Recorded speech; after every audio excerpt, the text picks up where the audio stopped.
আদালত কর্তৃক রাজনৈতিক দলের রেজিস্ট্রেশন বাতিলের নজির এই ভারতীয় উপমহাদেশে আর দ্বিতীয়টি নেই, এইটিই প্রথম। টিইসি তার লিখিত বক্তব্য স্বীকার করেছেন, আজকেও মৌখিক বক্তব্য আদালতকে বলেছেন যে আমরা অগ্রসর হতে পারিনি, কারণ আদালত এখানে হস্তক্ষেপ করেছে। এটাই প্রথম কোনো ইনস্ট্যান্স কিনা, উদাহরণ কিনা, যেখানে আদালত কর্তৃক রাজনৈতিক দলের রেজিস্ট্রেশন বাতিল করা হয়।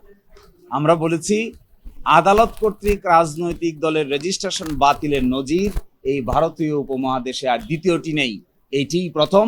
এবং জামাত ইসলামীর রেজিস্ট্রেশনকে বাতিল করা হয়েছে, ইলেকশন কমিশন বাতিল করেনি। ইলেকশন কমিশন রেজিস্ট্রেশন দিয়েছে, কিন্তু হাইকোর্ট ডিভিশন মেজরিটির ভিত্তিতে এটি বাতিল করেছে। এই নজির এই ভারতীয় উপমহাদেশে একটি এবং একমাত্র নজির। যখন এই মামলাটি জনাব জসিমউদ্দিন সরকার জামায়াতের পক্ষ থেকে কাগজপত্র ইলেকশন কমিশনে জমা দিচ্ছিলেন, ইলেকশন কমিশন সংশোধনী দিয়েছিল, আবার জমা দিয়েছেন, আবার সংশোধনী দিয়েছে, আবার জমা দিয়েছেন, আবার সংশোধনী দিয়েছে। 2012 সালের 1 অক্টোবর পর্যন্ত এই চিঠি আনা নেওয়া চলেছে। জনাব জসিমউদ্দিন সরকার বারবার জমা দিয়েছেন।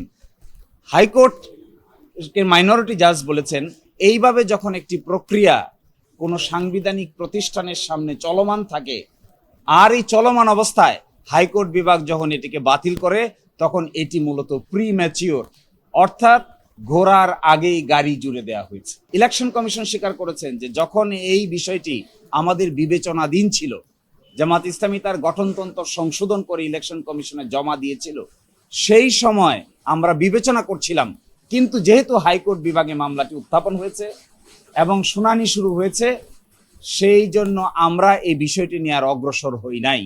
এটি ইসি তার লিখিত বক্তব্য স্বীকার করেছেন, আজকেও মৌখিক বক্তব্য আদালতকে বলেছেন যে আমরা অগ্রসর হতে পারিনি, কারণ আদালত এখানে হস্তক্ষেপ করেছে।